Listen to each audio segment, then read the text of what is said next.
नमस्कार दोस्तों, कैसे हैं आप सभी लोग। उम्मीद करता हूं आप सभी लोग स्वस्थ होंगे, मस्त होंगे। आप लोग अपना ख्याल रख रहे होंगे, साथ ही साथ परिवार का ख्याल रख रहे होंगे और साथ ही साथ समाज के प्रति भी आप कहीं ना कहीं जागरूक होंगे।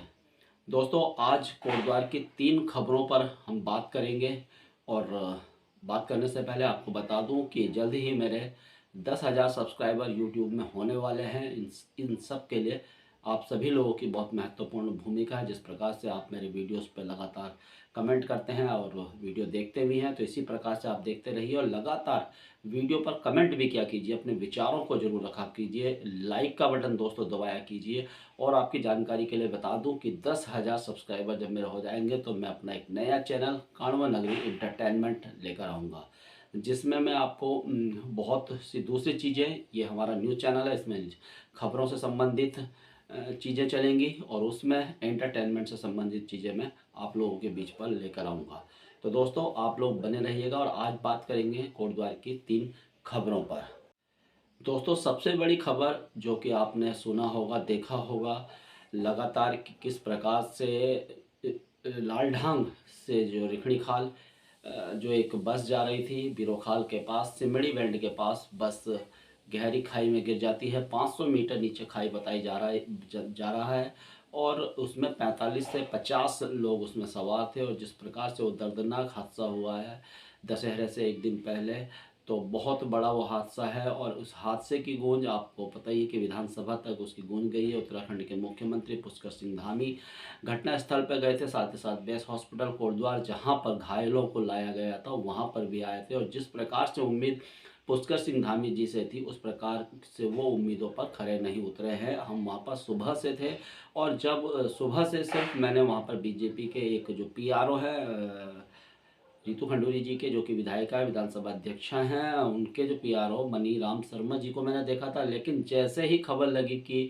मुख्यमंत्री पुष्कर सिंह धामी आ रहे हैं, तो बीजेपी के कई जो है नेता हैं, जिसको छुट भैया नेता जिनको कहेंगे, और जिनको 4 लोग पूरे कोटद्वार में, आम आदमी 4 लोग नहीं जानते हैं, वो लोग वहाँ पर उन्होंने जमावड़ा कर दिया था।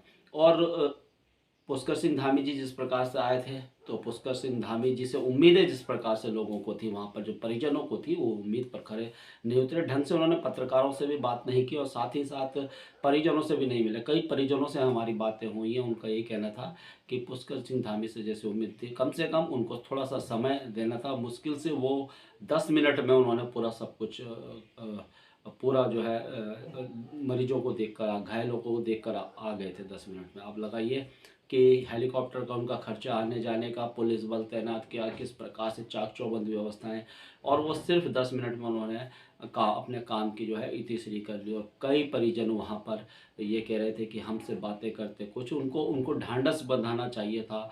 और जिस प्रकार से डॉक्टरों को निर्देशित करना चाहिए था, स्टाफ को निर्देशित करना चाहिए, तो उस प्रकार से उन्होंने कुछ भी नहीं किया। 2 लाख रुपए मुआवजे की जरूर कहा गया है कि जो मृत जो हैं उनको 2 लाख, और बाकी जो घायल है, गंभीर रूप से घायल, उनको 50,000 रुपये का जरूर उन्होंने एक ऐलान उन्होंने किया है।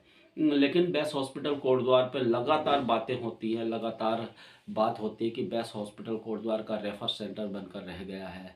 अगर 2-3 चीज़ों की बात की जाए तो 2-3 चीज़ों पर कोटद्वार में काम होना बहुत ज़रूरी है। लेकिन लोग आते हैं, विधायक आते हैं और चले जाते हैं, कुछ भी काम नहीं हो रहा है। बेस हॉस्पिटल में डॉक्टर्स नहीं है। वहाँ पर आपने अगर मेरी वीडियो नहीं देखी है तो कल की वीडियो देख लीजिए। उसमें किस प्रकार से परिजन कह रहे हैं कि वह डॉक्टर, और फिर जो है ना, सबसे बड़ी बात है कि टैलेंटेड डॉक्टर, अच्छे डॉक्टर नहीं है। सिर्फ और सिर्फ बेस हॉस्पिटल कोटद्वार जो है डॉक्टर ध्यानी के कारण चल रहा है। हर चीज़ में उन्हीं को बुलाया जाता है, उन्हीं से। बाकी आप देख ही रहे हैं कि किस प्रकार से फैसिलिटीज़ नहीं है, इंफ्रास्ट्रक्चर नहीं है, डॉक्टर्स नहीं है, तो इस प्रकार से कैसे चलेगा। और ये बेस हॉस्पिटल कोटद्वार बहुत बड़ी नज़ीर बन सकता है पूरे गढ़वाल क्षेत्र के लिए, क्योंकि बहुत बड़ा क्षेत्र ये कवर करता है। इस पर अगर सुविधाएं हो, उसको बिल्कुल एम्स की तर्ज पर बिल्डिंग्स यहाँ पर बना दी गई हैं, लेकिन अगर उसमें वो चीज़ें मुहैया हो जाएंगी तो क्यों नहीं काम होगा। लेकिन क्या करें, दुर्भाग्य है हमारे कोटद्वार का, हमारे गढ़वाल का। बहुत बड़े बड़े नेता पौड़ी गढ़वाल से होते हैं, लेकिन काम के मामले में जीरो होते हैं। आप देख ही रहे हैं कि अंकिता भंडारी मामले में संदेह कहाँ कहाँ जा रहा है। आपको बताने की आवश्यकता मुझे नहीं है कि कहाँ कहाँ संदेह जा रहा है। और इसमें अगर नेताओं के नाम भी है, अगर जैसे वीआईपी की बात की जा रही है, तो बहुत कुछ हो सकता है अगर इस पर जांच ढंग से हो। मुझे नहीं लगता कि इसमें जांच ढंग से होगी। दोस्तों दूसरी जो मैं खबर आपको बताने वाला हूँ, दूसरी खबर यह है कि नगर आयुक्त जो है हमारे कोटद्वार के, वो बहुत ही बढ़िया काम कर रहे हैं। मैं उनके काम से कम बहुत ज़्यादा खुश हूँ कि कोई तो व्यक्ति है किसी प्रकार से काम कर रहा है। कई लोग कह देते हैं कि अभी मैं देखा है एक व्यक्ति कमेंट कर रहा है कि सफाई इनसे होती नहीं है, लेकिन जहाँ जितने नगर आयुक्त के पास चीज़ें हैं, शायद बजट का उनके पास अभाव होगा, बजट नहीं होता होगा, लेकिन जितने वो काम कर रहे हैं, अभी आज ही की बात अगर बताऊं तो आज उन्होंने 2 ओवरलोडेड ट्रकों को पकड़ा है।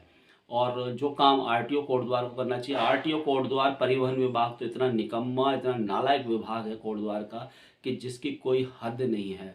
पूरे कोटद्वार में ट्रैफिक ही ट्रैफिक है, हर जगह कोई भी गाड़ियां कहीं भी 4 व्हीलर 2 व्हीलर खड़ा कर देता है, कोई कहने वाला नहीं, सुनने वाला नहीं। पहले तो यहाँ पर पार्किंग नहीं है और पार्किंग की वजह से, अच्छा 4 व्हीलर चलिए, जो बाज़ार में जो 4 व्हीलर हो रहे हैं वो तो मैं मान सकता हूँ कि कोई सब्जी लेने गया या कोई दूसरी चीज़ें लेने गया या कोई किसी काम से गया है, वो मैं मान सकता हूँ। लेकिन गली मोहल्लों में 4 व्हीलर खड़े किए हुए हैं, जहाँ पर गलियाँ हैं, छोटी छोटी गलियाँ हैं, वहाँ पर 4 व्हीलर खड़े किए हुए हैं। किस प्रकार से लोग आएंगे जाएंगे, इस पर बहुत ज़्यादा नकेल कसने की आवश्यकता। अगर किसी को कह दो तो उनको जैसे कहते हैं ना, मिर्ची लग जाती है।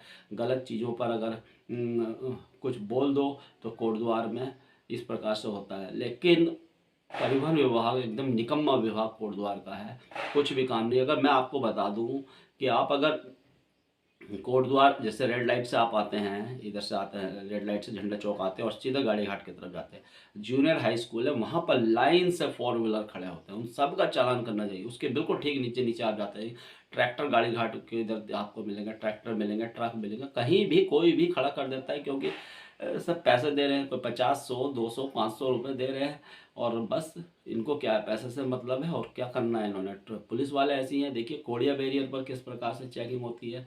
50-100 इस समय अच्छे खासे ये नोट कमाते रहते हैं, बस इनके लिए आम जनता जाए भाड़ में, आम जनता का कुछ हो चाहे ना हो, इनको परिवहन विभाग बिल्कुल निकम्मा है। कोटद्वार के नगर आयुक्त ने आज 2 ट्रक पकड़े और व्यापारियों ने, ओवरलोडेड ट्रक हैं उस पर कोई भी उनको कुछ नहीं कह सकता, लेकिन व्यापारियों ने जुलूस निकाल दिया, विरोध कर दिया कि भाई इन्होंने ट्रक पकड़ दिए, इनके पास ये सारे काम ये करेंगे, पॉलीथीन ये कर रहे हैं, ये सब कुछ कर रहे हैं। और जो काम वाकई में परिवहन विभाग को करना चाहिए, शर्म आनी चाहिए परिवहन विभाग को। और कोटद्वार की पुलिस के तो कहने ही क्या है कि क्या पुलिस एक मर्डर के केस को ये सुलझा नहीं सकते हैं, ये करेंगे क्या, ये सिर्फ बस चोरी चकारी इस प्रकार से थोड़ा बहुत ये कर लेते हैं, सर्वेलांस को करके ये छोटे मोटे काम ये लोग कर सकते हैं, बाकी कुछ नहीं कर सकते हैं। तीसरी खबर दोस्तों मैं आपको बताऊंगा, तीसरी खबर है पुल से संबंधित।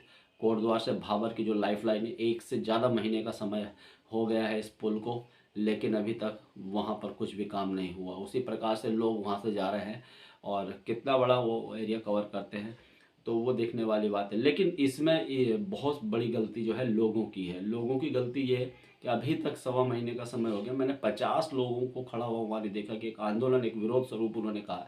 सब बस कोई स्कूटर से जाएगा, कोई बाइक से जाएगा, कोई कहेंगे हाँ ये है ये है ये है, वैसा हो गया वैसा हो गया। लेकिन यार अब समय वो नहीं है दोस्तों, अब समय थोड़ा सा आप लोगों को भी जागरूक होना होगा।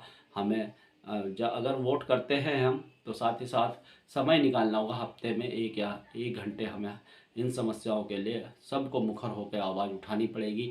एक भी मैंने इन 1.25 महीने के अंदर 50-100 लोगों का जमावड़ा या 50-100 लोग इकट्ठे होकर उन्होंने कोई विरोध किया होगा, ऐसा भी बिल्कुल नहीं देखा। कई लोग तो ये कहते हैं कुछ नहीं होने वाला, क्या होगा, इस प्रकार से बातें करते हैं।